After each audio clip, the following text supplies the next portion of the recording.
Picture this, a gritty, kind of campy Christmas horror movie straight out of the 90s.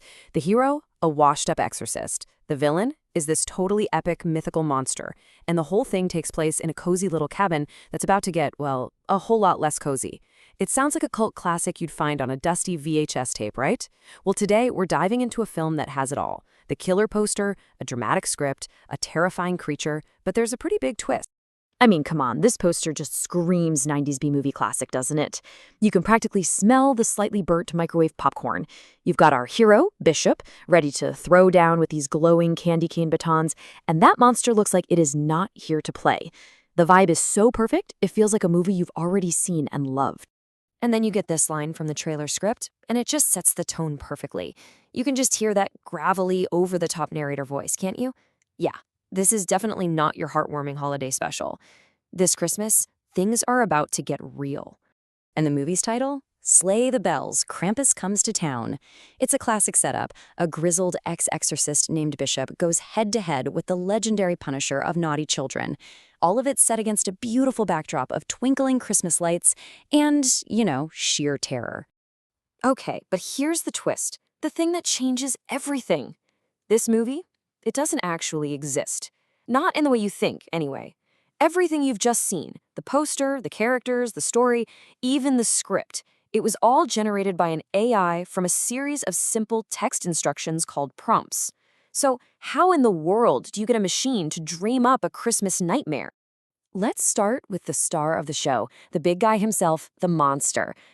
Creating a memorable creature is tough. You need a unique look, a sense of history, and just a whole lot of menace.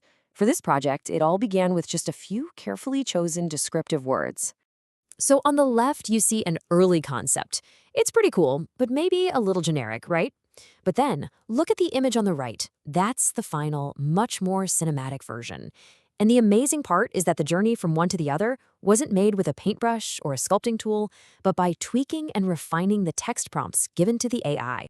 See, the creator didn't just ask for Krampus. No way. They got incredibly specific. They described a hybrid creature, part Yeti, part demon. They detailed the muscular red, sinewy chest and that thick off-white shaggy fur. These weren't just ideas. They were basically architectural blueprints for a monster. And boom, here's the result. Just look at that thing. You can literally see the exact phrases from the prompt brought to life. The red chest, the Yeti-like fur, that demonic face.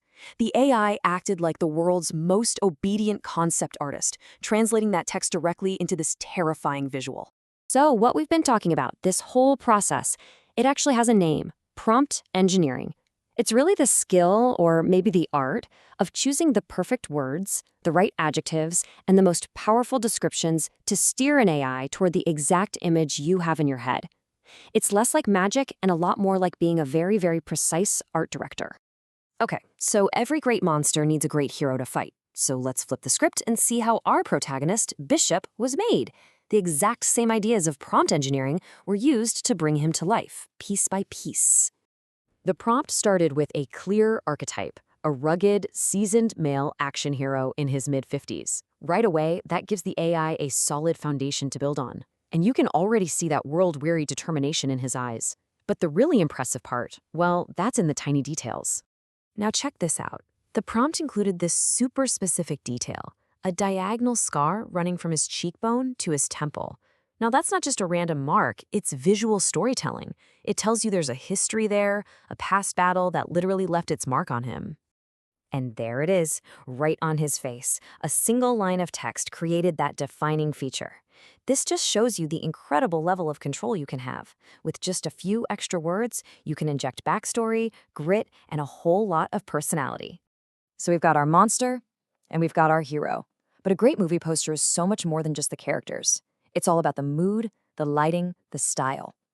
The AI was also tasked with creating the entire atmosphere of this film world, using that same kind of precise language. Okay, this part is just fascinating.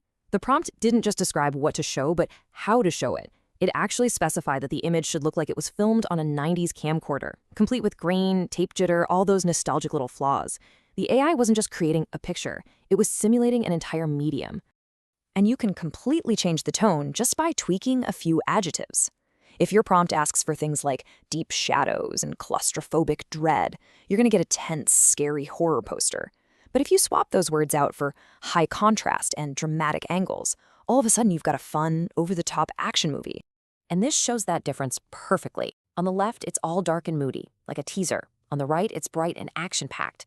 It's the same core story, but the feeling is completely different, all thanks to a few keywords in the prompt. You know, another really clever trick in prompt engineering is using cultural touchstones as a kind of shorthand. By saying, think Gremlins meets the thing, you're feeding the AI a massive amount of stylistic information.